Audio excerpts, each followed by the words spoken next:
அல்ஹம்துலில்லாஹ் அல்ஹம்துலில்லாஹி ரப்பில் ஆலமீன் வஸ்ஸலாத்து வஸ்ஸலாமு அலா சய்யிதினா முஹம்மதின் வ அலா ஆலி சய்யிதினா முஹம்மதின் வ பாரிக் வ ஸல்லிம் அலைஹி. அம்மா பாத். அல் மதது யா ரசூலல்லாஹ், அல் மதது யா கௌஸ், அல் மதது யா ஷேக். இன்னைக்கு சூரா தராவில சூரா அன்னாம் ஓதப்பட்டுச்சு.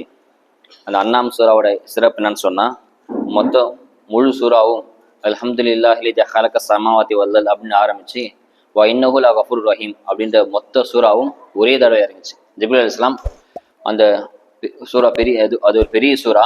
ஒரே தடவை ஸல்லல்லாஹு ஜிப்ரீல் மோதி காமிச்சாங்க, சஹாபாக்கள் ஸல்லல்லாஹு மோதி காமிச்சாங்க. மொத்த சூறாவும் ஒரே தடவை இறங்குச்சு.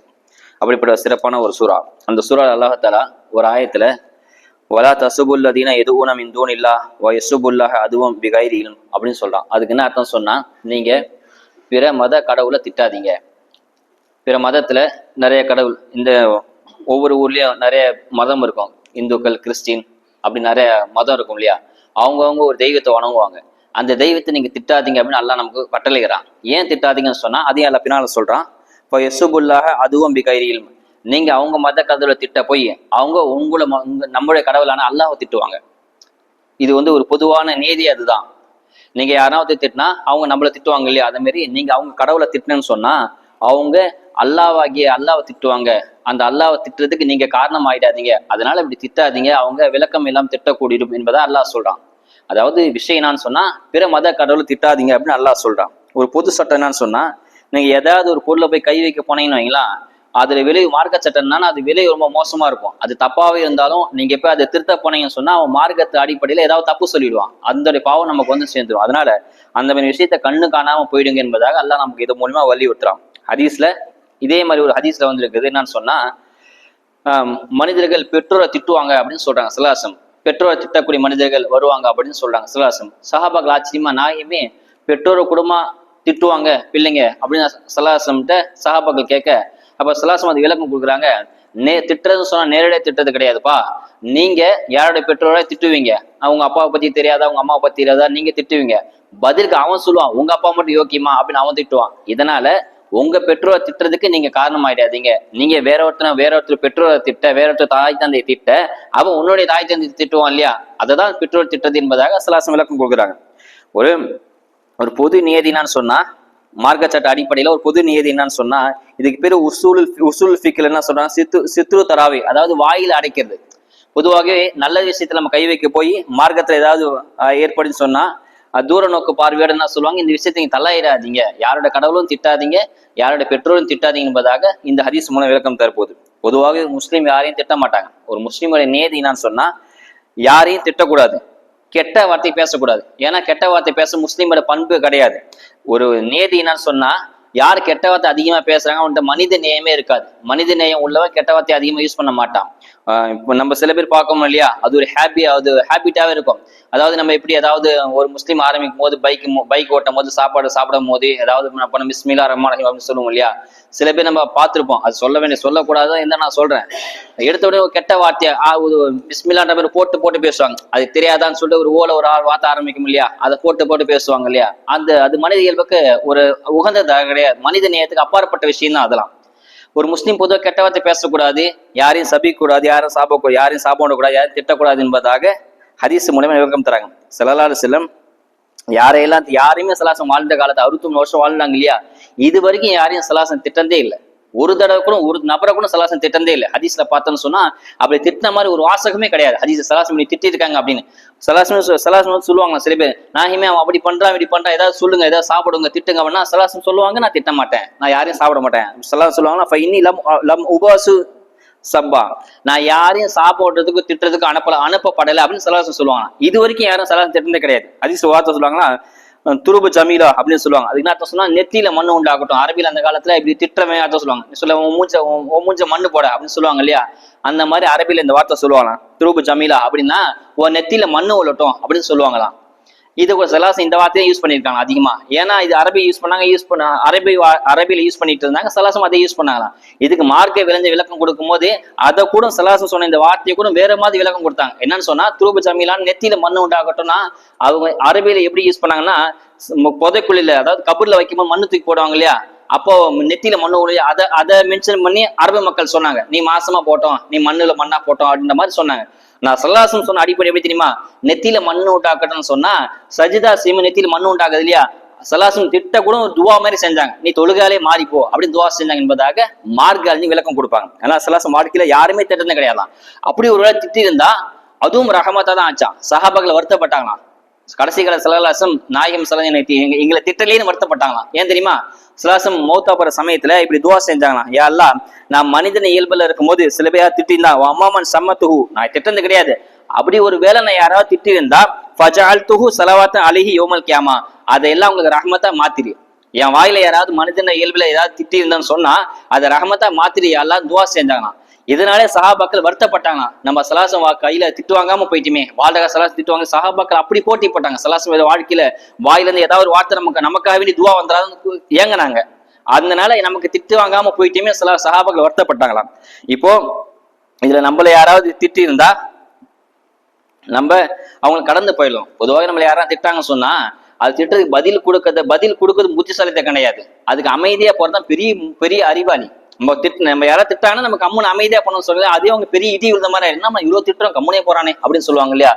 ஹதீஸ்ல வருது, சபையில உட்காந்துருக்காங்க சல்லாசம், அப்ப அபூபக்கர் ரலியல்லாஹு அவங்களும் இருக்கிறாங்க. ஒரு இது ஃபேமஸான சம்பவம் எல்லாத்துக்கும் தெரியும், நானும் நிறைய ஜும்மால சொல்லி இருக்கிறேன். அப்ப அபூபக்கர் செய்திருக்காங்க, ஒருத்த சரமாரியே திட்ட ஆரம்பிச்சிட்டான். எதுக்கு திட்டான்னு தெரியல, திட்டிகிட்டே இருக்கான். அபூபக்கர் திட்டினே இருக்கும்போது சல்லாசம் உட்காந்து ஒரு புன்முறுவோட ஒரு சின்ன ஸ்மைலோட பாத்துக்கிட்டே இருக்காங்க. அபூபக்கர் திட்டு வாங்காத சல்லாசம் சிரிச்சுக்கிட்டே பாக்குறாங்க. அபூபக்கர் ஒரு கட்டத்துல கோபத்தை பொறுமை இழந்துறாங்க. ஒரு மனிதனோட இயல்பு தானே, அடிக்க கோபம் சில சமயத்துல ரொம்ப திட்டுவாங்க, ரொம்ப அடிக்கும் போது பூனையும் புளியா மாறும் சொல்லுவாங்க இல்லையா. பூனை ஒரு கடத்தை ஒருத்தர் ஓடிட்டே இருக்கும், அதனால தப்பிக்க முடியல அப்படின்னு ஒரு சுச்சுவேஷன் வந்த போது ஓடிட்டே பூனை நம்ம துரத்தி பாருங்களா ஓடிட்டே இருக்கும். இதுக்கு மேல நம்ம தப்பிக்க முடியாது அப்படின்னு சூழ்நிலை வந்ததுக்கப்புறம் பூனை திரும்பி நம்மள்ட்ட புளியா பாயும் நம்ம மேல. அந்த மாதிரிதான் ஒரு அளவுக்கு தான் பொறுமையா இருப்பாங்க. அபூபக்கர் பொறுமை இழந்து அவன் திட்டத்துக்கு பதில் ஒரு வார்த்தை திருப்பி எக்ஸ்ட்ரா சொல்லிட்டாங்க. சொன்ன உடனே அந்த சபையில எழுந்து வேகமா போயிட்டாங்க. போனதை பார்த்து அபூபக்கர் பின்னாடி சலாசம் நாயும் பின்னாடி ஓடி நாயும் நில்லுங்க. அவர் என்ன திட்ட நீங்க அமைதியா சிரிச்சுட்டே கேட்டு இருந்தீங்க, நான் ஒரே ஒரு வார்த்தை தான் சொன்ன, எந்திரிச்சு போயிட்டீங்களே அப்படின்னு சலாசம்கிட்ட அபூபக்கர் கேட்க, அப்ப சலாசம் பதில் சொல்றாங்க, அபூபக்கரே, அவர் உங்களை திட்ட நீங்க அமைதியா இருந்தீங்க இல்லையா, அதுக்கு பதில் அல்லாஹ் தஆலா ஒரு மலக்கை இறக்கி அவருக்கு பதில் உன்னுடைய சார்பாக அவருக்கு பதில் கொடுத்துட்டே இருந்தாங்க. நீதான் அப்படி, அவர் உன்னை திட்ட அவர் அப்படி கிடையாது, நீதான் அப்படி, நீதான் மலக்கு பதில் சொல்லிட்டே இருந்தாங்க.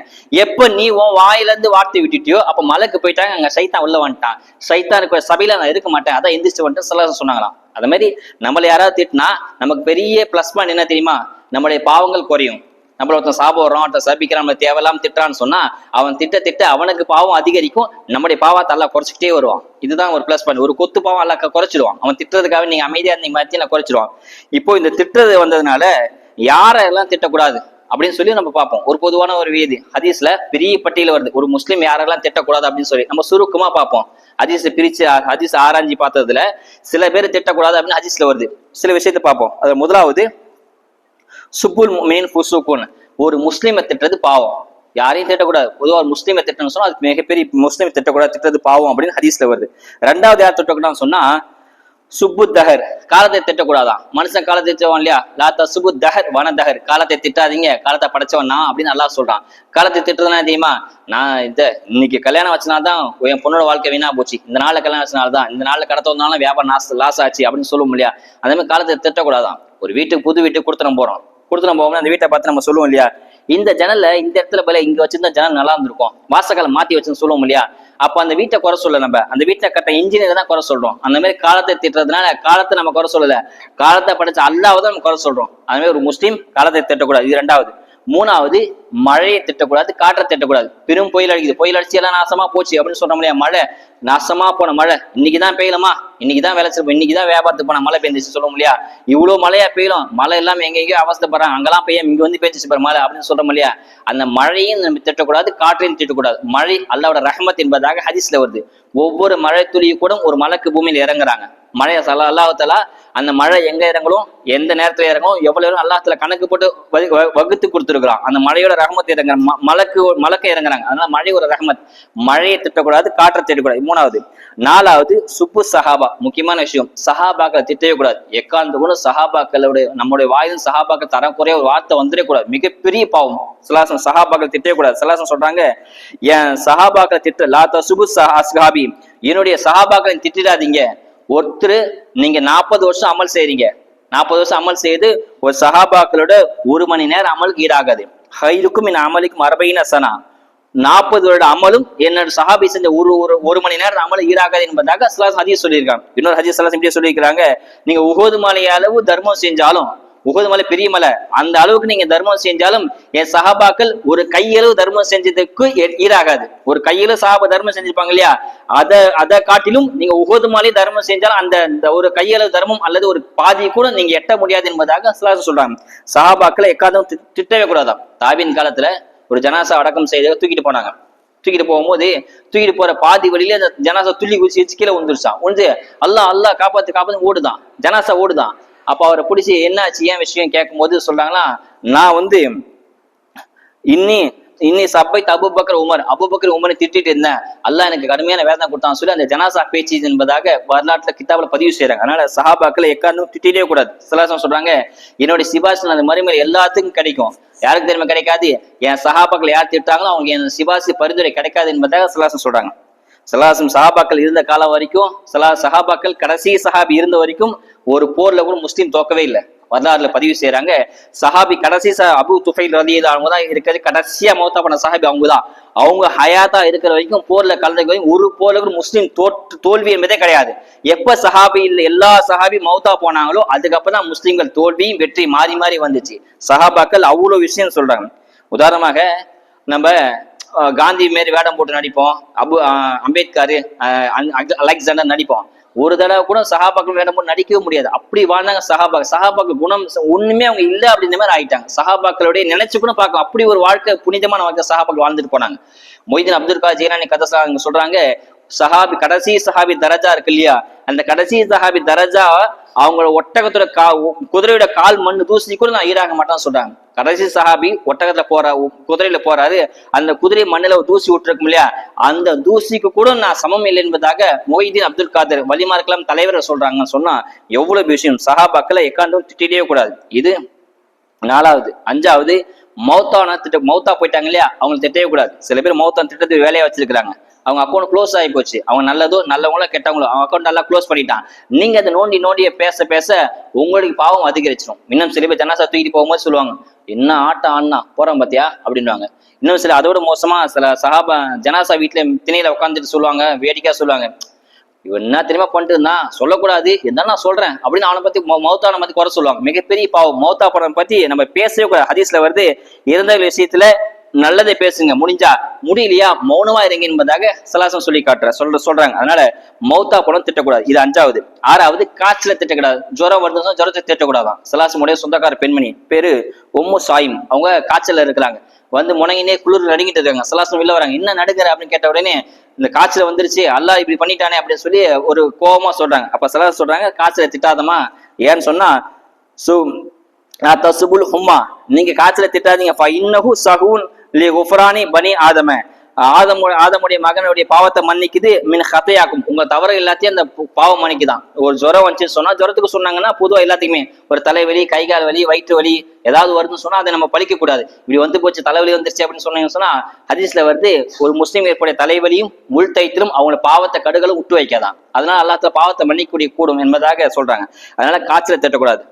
ஏழாவது, லாத்தா சுபுத்திக், சேவலை பழிக்காதீங்கன்னு சலாசம் சொல்றாங்க. சேவல் அது ஃபஜ்ர் டைம்ல நம்ம எழுப்புதான். சேவல் மலக்கு மேல அறிகுறி என்பதாக சொல்லுவாங்க. அதனால சேவலை திட்டக்கூடாது. ஏழாவது. எட்டாவது, அல்லாஹ் ரசூல் திட்டக்கூடாது. அல்லாஹ் ரசூல் திட்டுவாங்கன்னு கேட்டா திட்டுறாங்கதான் சில பேர். அல்லாஹ்க்கு கண்ணு இல்லையா, எவனும் நல்லா இருக்கான், நம்ம இப்படி ஆக்கிட்டானே, என் பிள்ளையே மௌத்தா போய்க்கிட்டானே, வயசானா இருக்கான்னு சொல்லி அல்லாஹ் திட்டுவாங்க இல்லையா, அல்லாஹ் ரசூல் திட்டக்கூடாது. அல்லாஹ் திட்டுறது ஒரு படிப்பினை. இன்னும் சொல்ல போனா படிப்பினைக்காக அல்லாஹ் சலாசம் சொல்றாங்க. எந்த அளவுக்கு சொன்னா லா தஸ்பு ஷைத்தான கூட திட்டாதீங்க சலாசம் சொல்றாங்க. ஆதம் அலைஹிஸ்ஸலாம் வந்து கியாமத் நாள் வரைக்கும் யாரெல்லாம் திட்டம் எல்லாரும் மௌத்தா போயிட்டாங்க. ஆனா சைத்தான் கடைசி வரைக்கும் ஹயாத்தா தான் இருக்கான். அவனை கூட திட்டம் சலாம் சொல்லியிருக்காங்கன்னா ஒரு படிப்பணிக்காக சொல்லு. சைத்தானே திட்ட வேணாம்னு சொன்னா மத்தவங்க எல்லாம் எப்படி திட்ட போறோம்? அதனால யாரையும் வாழ்க்கையை திட்டாதீங்க. சுருக்கமா சொல்றேன், முதல்ல முஃமினை திட்டக்கூடாது, ரெண்டாவது காலத்தை திட்டக்கூடாது, மூணாவது மழை காற்றை திட்டக்கூடாது, நாலாவது சஹாபாக்கள் திட்டக்கூடாது, ஐந்தாவது மௌத்தா போலம் திட்டக்கூடாது, ஆறாவது காய்ச்சல் நோயை திட்டக்கூடாது, ஏழாவது சேவலை திட்டக்கூடாது, எட்டாவது அல்லாஹ் ரசூல் திட்டக்கூடாது, ஒன்பதாவது ஷைத்தான் திட்டக்கூடாது. இந்த 9 பேர்த்தையும் திட்டக்கூடாதுன்னு சொல்லி ஹதீஸ்ல வருது. குறிப்பா இதுல மிகப்பெரிய மோசமான பாவம் என்னன்னு சொன்னா அல்லாஹ் ரசூலுக்கு அப்புறம் பெற்றோர் திட்டதான் மோசமான பாவம். பெற்றோர் திட்டுவாங்க பாத்தீங்களா, சில பேர் சொல்லுவாங்க அவருக்கு என்ன இந்த மாப்பிள்ளை கல்யாணம் பண்ணி போயிட்டாரு, நான் தானே அவஸ்தப்படுறேன், இவன் சம்பாதிக்க மாட்டேங்கிறான், வீட்டுக்குள்ளே இருக்கிறான், நான் தான் கஷ்டப்படுறேன் பெண்கள் சொல்லுவாங்க இல்லையா. மிகப்பெரிய விஷயம், பெற்றோர் திட்டக்கூடாது. அது மௌத்தா போன பெற்றோர் திட்டவே கூடாது. மௌத்தாபன் பெற்றோர் திட்டதே பாவம், மௌத்தாபன் திட்டுவாங்க. அவர் மாதிரி நல்லா வாழ்ந்துட்டு போயிட்டா, சொத்து வைக்கல, எல்லாத்தையும் சொல்லி அண்ணன் தம்பி வாரி வாரி கூட்டி எனக்கு எந்த சொத்துமே வைக்கல, நான் தான் கஷ்டப்படுறேன் அப்படின்னு சில பேர் சொல்லுவாங்களே, அதுவும் பாவம். இன்னும் சில பேர் சொல்லுவாங்க என்ன படிக்கவே வைக்கலையே அப்பா, அவ பாட்டுன்னு பணம் வியாபாரம் போயிட்டு படிக்க வைக்க நான் இப்ப கஷ்டப்பட்டு காரணமே அப்பா தான் சொல்லுவாங்க. அதெல்லாம் பாவம். பெற்றோர் எக்காரணமும் திட்டவே கூடாது. பெற்றோருடைய திருப்தியில் தான் உங்களுக்கு சொர்க்கம், அல்லாவோட திருப்தி இருக்குது. பெற்றோருடைய கோபத்துல அல்லாவுடைய கோபம் இருக்குது. அதனால பெற்றோர் பழிக்க கூடாது. அதுக்கப்புறம் மோசமானது மௌத்தாபனம் திட்டக்கூடாது. ஏன்னா இதெல்லாம் திட்டக்கூடாது அதிகம் சொல்லியிருக்காங்க. ஏன்னா முஸ்லீமோட குணம் என்ன தெரியுமா? அல் முஸ்லிமும் மன் சலீம் முஸ்லிமும் நம்ம லிசானி வெதிகி. ஒரு முஸ்லீம் பிற முஸ்லீமோட நாவாலையும் கரத்தாலையும் அபாயம் அளிக்கூடிய, அதாவது உதவி செய்யக்கூடியதான் உண்மையான முஸ்லீம். அல்லாஹ் சுப்ஹானஹு வ தஆலா யாரையும் திட்டாமல் நல்லபடியாக வாழ்ந்து அல்லாஹ்வுடைய பொருத்தத்தோடு மரணிக்க தௌஃபீக் அல்லாஹ் அனைவருக்கும் தந்த அருள் புரிவானாக. வாஹிதானா அல்ஹம்துலில்லாஹி ரப்பில் ஆலமீன். அஸ்ஸலாமு அலைக்கும் வரஹ்மத்துல்லாஹி வபரகாத்துஹு.